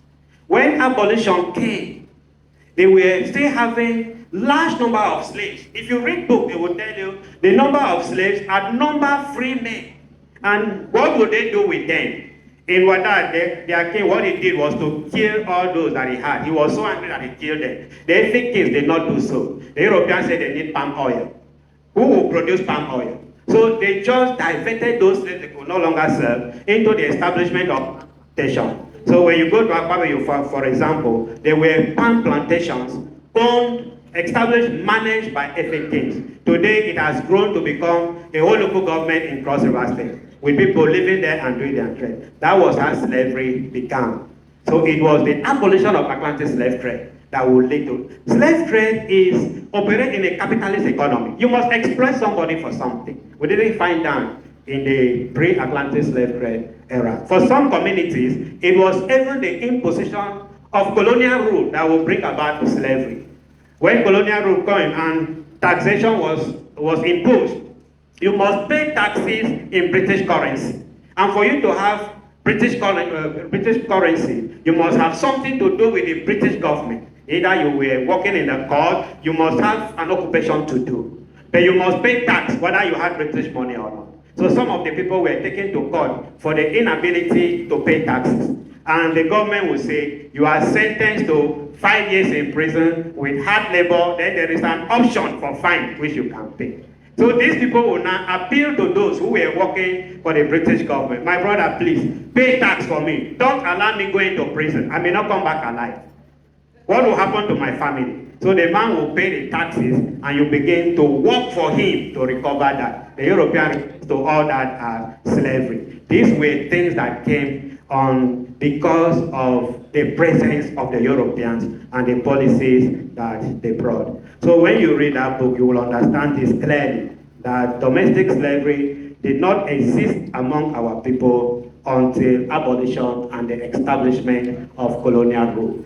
It is in an attempt to do what historians refer to as the blend game, to shift blend. That is when the Europeans will tell you, oh, they were already slaves, and we buy into it. We were not slaves. We didn't have slaves in the right sense of the word.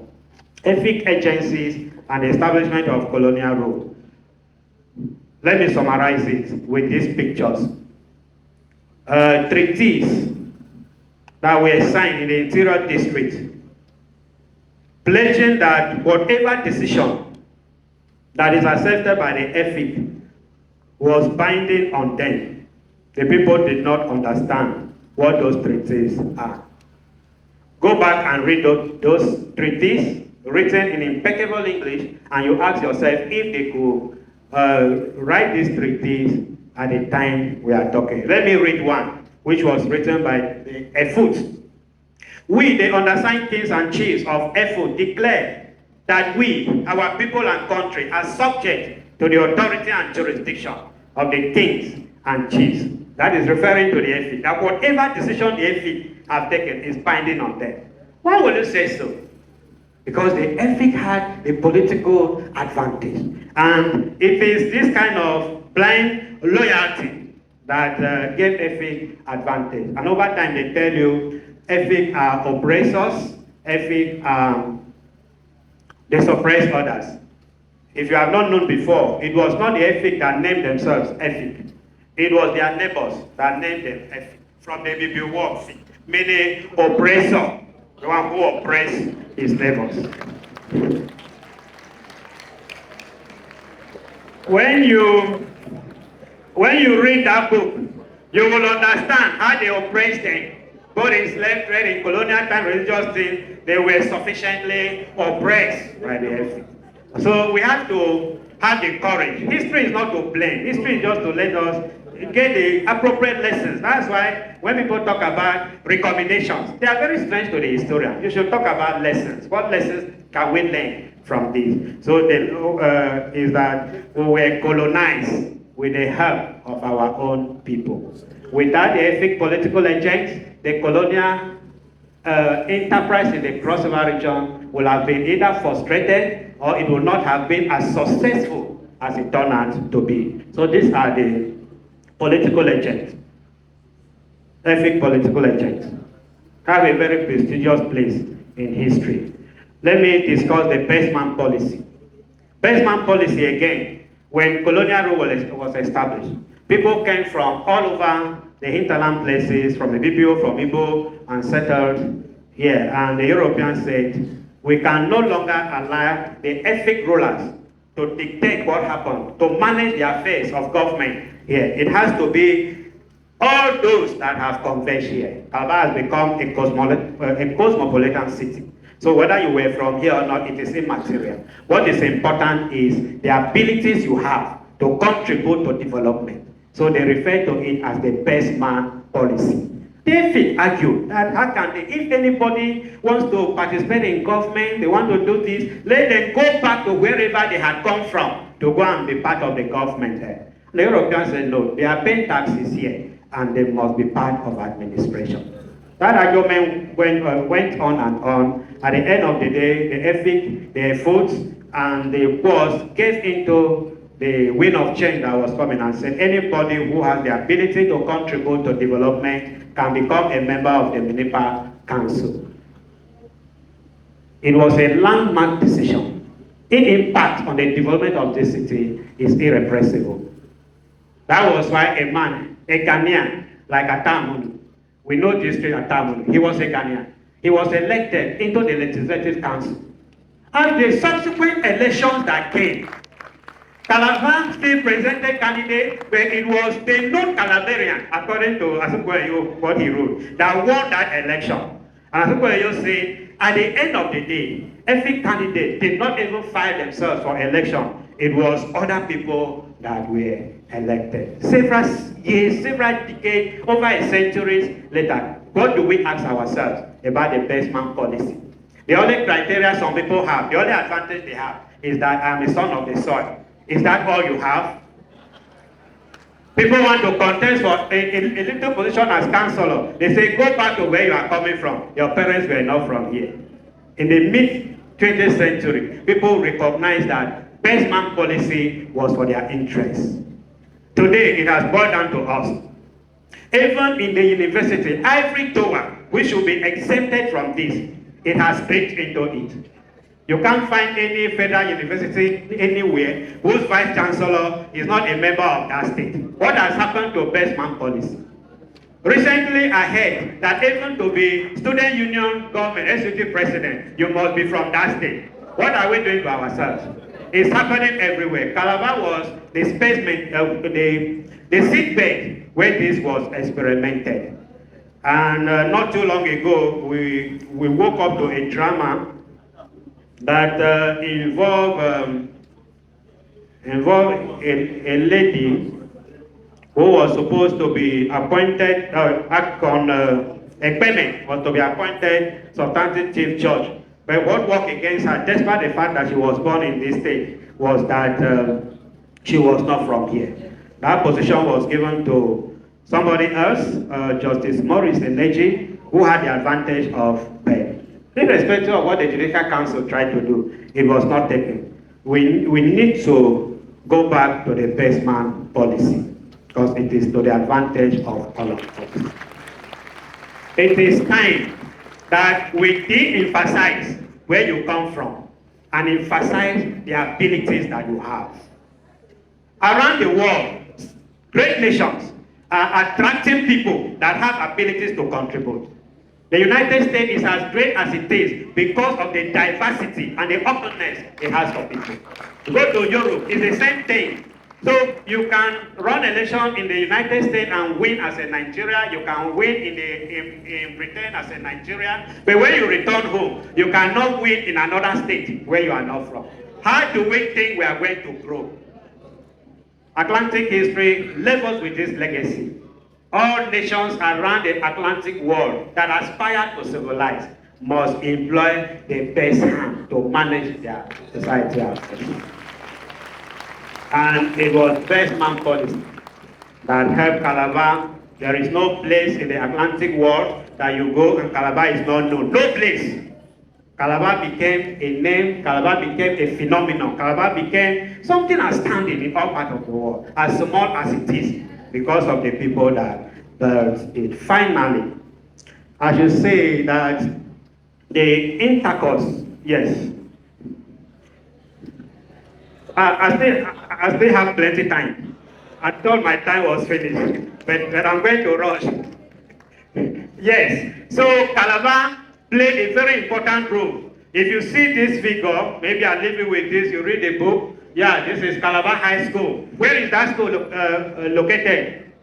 That school is in Brazil. It's named Calabar High School. You go to Cuba, you find Ekpe. Ekpe in Cuba is known as Abacoa. Go to Britain, important street places, Calabar is named on it. Scottish currency, you find Calabar on it. Is to tell us that it was not a it was not a one-way traffic. It was a two-way traffic. Calabar embedded himself on the world. So the Atlantic did not only merely define Calabar, Calabar also defined the Atlantic. Conclusion. Calabar was never a passive stage for European ambition. It was an active architect of modernity. Its history is one of encounter and adaptation, of tragedy interwoven with triumph, a testimony to human resilience. The same waters that enrich its source also carry sons and daughters of our neighbors into bondage. The same encounters that open new horizons of civilization also show seas of dependency and loss. Within these paradoxes lies a history that is profound, layered, and deeply human, a history too distorted or forgotten. The role of the historian is not mainly to chronicle events, but to illuminate truth, to expose distortion, and to give voice to those whom history has silenced. Re-examine Calabar's past with rigor and empathy allow us to move beyond the stale myths towards understanding grounded in evidence. We must reject narrative that cast our ancestors as mere spectators in the drama of their own existence. Such men as King Eyo, Honesty II, great reformer, modernizer, statesman, need to be immortalized here. History calls on us to defend truth against distortion, to bring light where shadow lingers, and to honor the secret covenant between scholarship and society. A historian can expose myths and distortion, but he cannot do beyond that. So what I have done is to expose us to some myths and distortion. Acknowledgement. Distinguished ladies and gentlemen, no scholar ever walks alone. Though I've been the one speaking this afternoon, the journey that brought me here has been carried on the shoulders of many. First and foremost, I return all glory, honor, and praise to the Almighty God, the source of wisdom, strength, and inspiration, whose unfailing grace has guided every step of my life and scholarship. Without His divine light, this journey would have been impossible. With it, every challenge became a lesson, and every limitation a path to success. I owe eternal gratitude to my late mentor, teacher, and intellectual compass, Ambassador Professor David Oya, a towering intellect, consummate historian, and visionary who saw in me what I couldn't see myself. His close mentoring sharpened my imagination, deepened my sense of historical purpose, and refined my capacity for critical thinking. My deepest gratitude goes to my beloved wife, Juliet, my anchor, confidant, and pillar of strength. Her quiet sacrifices and steadfast devotion have sustained me through the most demanding session of my academic journey. Without her love, friendship, and support, my path would have been less fruitful. To our wonderful children, Bishunim, Enonim, Ibiunim, and Akunim, your love, lifestyle, and curiosity bring me endless joy and remind me daily why I strive for excellence. You each hold a special place in the story of my life. In a very special way, I pay tribute to my beloved parents of blessed memory, Mr. Bernard Imbua and Mrs. Lucy Imbua, whose fame, discipline, moral gesture, and abiding love laid the foundation for all I have become. My father was a great disciplinarian who mastered the art of using both the carrot and the stick in raising his children, and I would not have become what I am today without his wisdom and fairness. I also extend profound gratitude to Mrs. Victoria Imbua, my stepmother, who continues to play the role of a caring and devoted mother in my life. I'm equally grateful to my wonderful siblings, Teresa, George, Christina, Mercy, Moses, Salvanus, Agnes, and their spouses and others not mentioned, for their steadfast love, encouragement, and constant prayers. I owe heartfelt gratitude to distinguished Senator Professor Sandy Ojaono, a rare breed of intellect, compassion, and statesmanship. whose boundless love and generosity have been a pillar of strength in my journey. He has given me unhindered access to his heart and large resources, always responding with kindness and grace whenever I need it. His unceasing emotional gestures have assured me that I will never lack the means to pursue any noble or important endeavor. I owe profound and heartfelt gratitude to the Vice-Chancellor of the University of Calabar, Professor Florence Banku Obi, an extraordinary leader and a woman of uncommon vision, whose transformation stewardship continues to illuminate the path of excellence in our beloved university. In the same breath, I express my deep appreciation to the immediate past Vice-Chancellor, Professor Akpabio, a visionary scholar, consummate administrator, brother, whose support, warmth, and brotherly encouragement have been a pillar of strength in my academic sojourn. And to His Excellency, Professor Evara Echimot Isu, former Vice-Chancellor of the University of Calabar, I owe a debt of gratitude that words can scarcely express. His singular act of faith and generosity changed the course of my life. As the best graduating student, I still recall with deep emotion how he embraced me at the convocation ceremony, and without solicitation or influence of any kind, announced my immediate employment as graduate assistant. A gesture rooted in merit, vision, and integrity.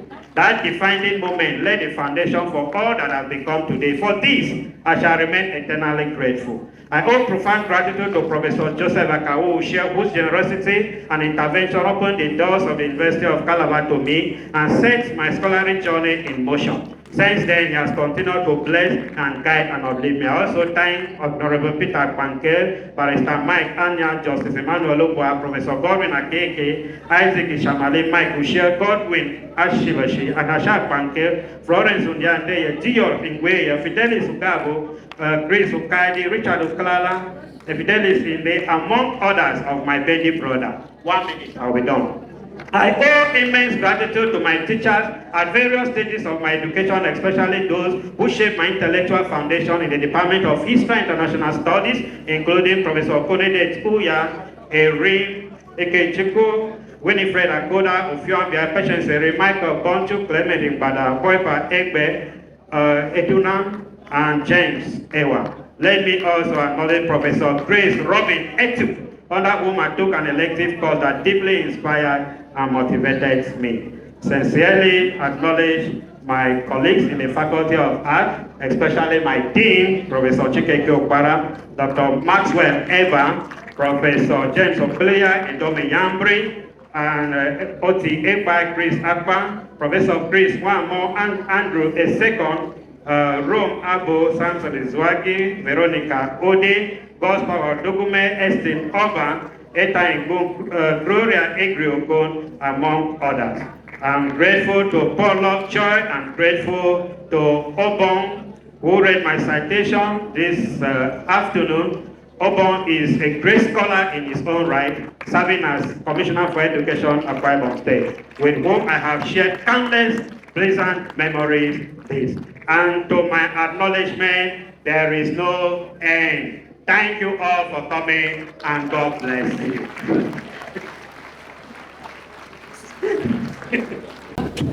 Water no be land. You must pick something from each inaugural lecture you attend. I heard it today, water no be land. Indeed, our inaugural lecturer this evening has actually done justice to the topic. Very interesting topic, and his presentation made it more interesting. And I told him I was going to give him a query for taking more than his own time. When I wear my shoe as registrar, I can write to the inaugural lecturer, but your sins are forgiven. So the topic is Calabar in the Atlantic Mirror, myths, misconceptions, and realities. And we have indeed seen that there are differences, not just one. He gave us several examples to prove that the myths are different from misconceptions and also different from the reality. For instance, I picked this one home. The stoppage of killing of twins did not start with Mary's lesson. I was one of those who used to advocate that. But today I've learned something in addition. Please let's celebrate our inaugural lecturer. God bless you, sir. Thank you for opening our eyes more. Distinguished ladies and gentlemen, without waste of time, permit me to invite again the Vice-Chancellor and Chairman of this occasion, ably represented by our DPC, Research, Linkages and Collaboration, Professor Peter Okafor, to step forward for presentation of the lecture notes by the inaugural lecturer and appreciation of the lecturer by exchange of memento. Vice-Chancellor, here represented by the Deputy Vice-Chancellor, Research, Linkages and Collaboration, Professor Peter Okafor. It's my pleasure to present to you a copy of the 151st Inaugural Lecture of the University of Calabar.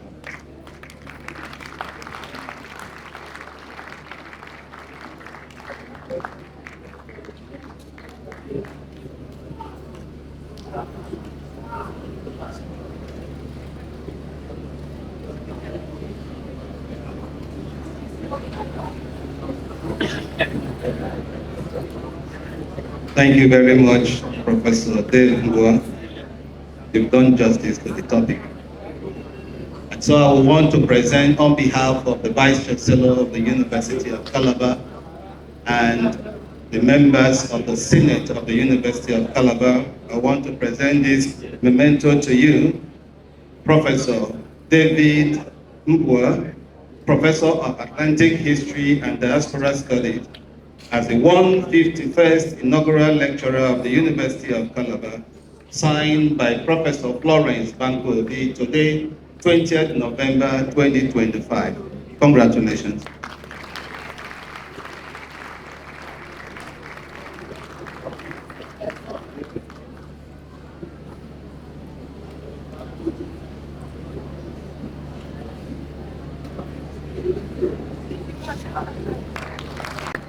Let me at this point invite the Chairman, Committee of Deans, Professor Enanuda, to give a vote of thanks.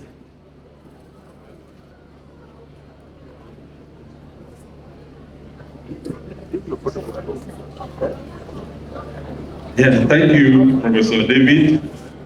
And from today, you are now Professor with a capital P.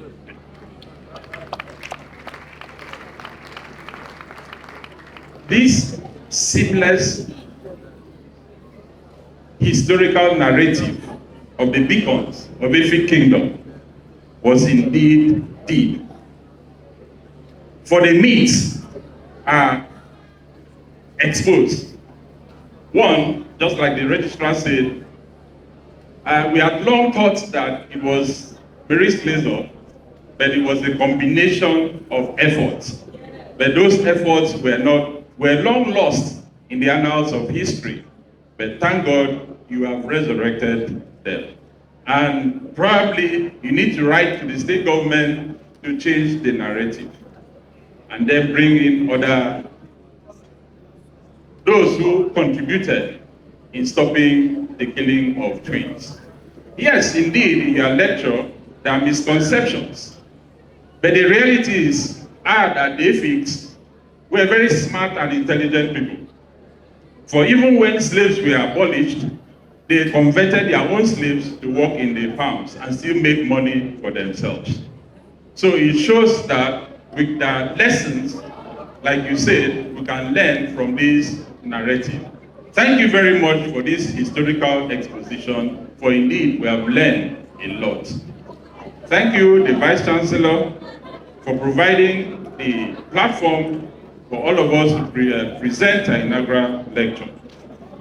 Thank you, the Registrar. Thank you, the Deans who are here, especially the Dean of Faculty of Arts, Professor Chike Kiopara.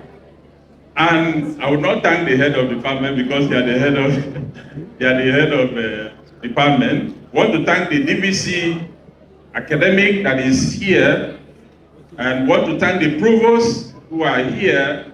I've seen them. We also want to, Professor Okafor, it looks like we have the same trajectory. Professor Veresu was the one that employed me. Thank you, sir, for giving me the opportunity. And I'm sure you are not disappointed. And it was Professor Zana Akpabio, my Oga forever, that pronounced me as professor. So when I say we are twins, I'm not missing words. We want to thank the friends. We also want to thank Senator who is here present, the citation reader. Thank you very much for, probably you came from the water or the road. We are driving government vehicles so you can use the road. Thank you for coming, whichever way you came. Thank you. I want to appreciate all of you who came here in their numbers, the heads, different heads of department, the senators, and all of you who rode in this beautiful attire. You are deeply appreciated. The development division, we thank you. Protocol, information, we thank you very much for putting all this together. I turn to the family. Madam, I'm very sure you are proud of your husband. He has achieved a lot. Those sleepless nights, and you tolerated him and provided the environment for him to thrive. Thank you very much. For the lovely children, thank you. I hope you grow up to be better than your father, because that's the desire of every parent, that they should come and be better than them. We thank all of you for coming, and we are having another inaugural lecture, I think next week, so ask that you also come. Thank you very much, and God bless you as you return back to their various abodes. As we come to the end of this exercise, permit me also to add this. I was also employed by His Excellency, Professor Ivara Ejemot Esu. So in your time, you brought in great men and women into the University of Calabar. God bless you. You are indeed an Abraham of our time. The stars are still shining. The stars you brought, none has disappointed you. Please, have I been a disappointment, sir? Let's celebrate our father. Thank you, sir. Thank you, sir, for bringing us into University of Calabar. As we come to the end of this exercise, permit me once again to call on the chairman of this occasion, ably represented by our DVC, Professor Peter Okafo, to make his closing remarks. Thank you very much. I have learned a lot today. One thing I learned is that the earthquakes protected their own. Others sold their own, but the earthquakes protected their own. And the inaugural lecturer said they don't use recommendations in history. However, permit me to therefore recommend that since the earthquakes protected their own and they were not slaves and sold into slavery, the South also should learn from history and protect their own based on what is happening in Nigeria today.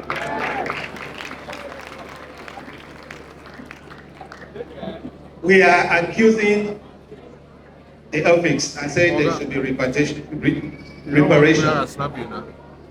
Please also know, and I believe, that there were local merchants and among the non-earthquakes from their own community, local merchants among the non-earthquakes, who sold their people to the earthquakes and to the Europeans. Our education today, he said, is still education of servanthood, and not education of invention and education of development. We should change that. And another thing I also learned from him, that please, we should change. If Professor Varisu didn't have a good mindset, maybe he wouldn't have brought me, a core Igbo man, into this community. And also, the Senate of the University of Calabar wouldn't have elected me unanimously as a TVC Research Linkages and Collaboration, a man from Anambra State. So I strongly believe that one thing we should do, every one of us, is to remove Emilocom from our dictionary. Because it is the tongue of all Nigerians. And that we need to go back to the best man policy. So ladies and gentlemen, my brother, the 151st Inaugural Lecturer, has done justice to his topic. Now we can see through the Atlantic mirror, and I believe the mirror is very bright indeed. Thank you very much for coming. May I appreciate everybody here for coming.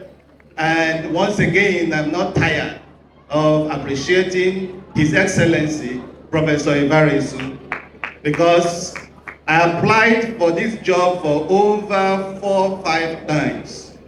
It was the final one that my mentor, Professor U.J. Epe, submitted, and that led to my being invited for interview, and I was accepted as a lecturer of this university. I believe I was told that after the interview, His Excellency asked, "Why didn't you people employ this man since?"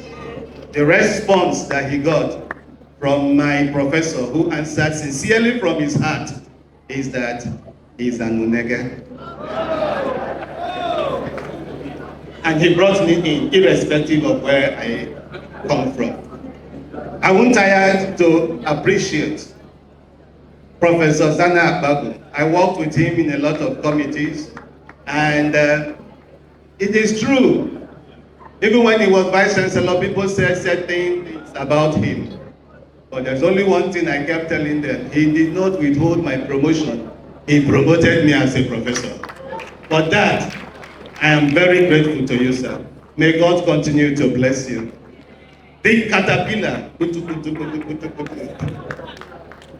my very good friend and brother and senior colleague, Professor Sandion, you're welcome. May God bless you. May God bless every one of you for coming, and I wish you great blessings from above in Jesus' name. Before I take my seat, permit me to introduce somebody so close to me. They call him UL. When they call him UL, I used to think UL was her pet name or first name, until somebody told me UL means the University Librarian. I didn't know, so I was not calling her UL, I will only call her Prof. Aniebet. But when they told me that UL means University Librarian, since then I started calling her UL. And each time I call her UL, she will smile, just like she's smiling now. UL is going to be the next inaugural lecturer. She will teach us how to be a librarian. And UL, if you don't know, is one of the best university librarians in Nigeria. With the help of UL, University of Calabar has not lost any accreditation. The worst we have had was interim accreditation. She has assisted us that other librarians refer to him as the best librarian in Nigeria. And a lot of them have been trying to woo her to join other institutions. But for the love she has for my alma mater, the University of Calabar, she's still here. So come next week, Wednesday, 25th, she will be presenting our inaugural. Please, let's support him in Jesus' name. Thank you.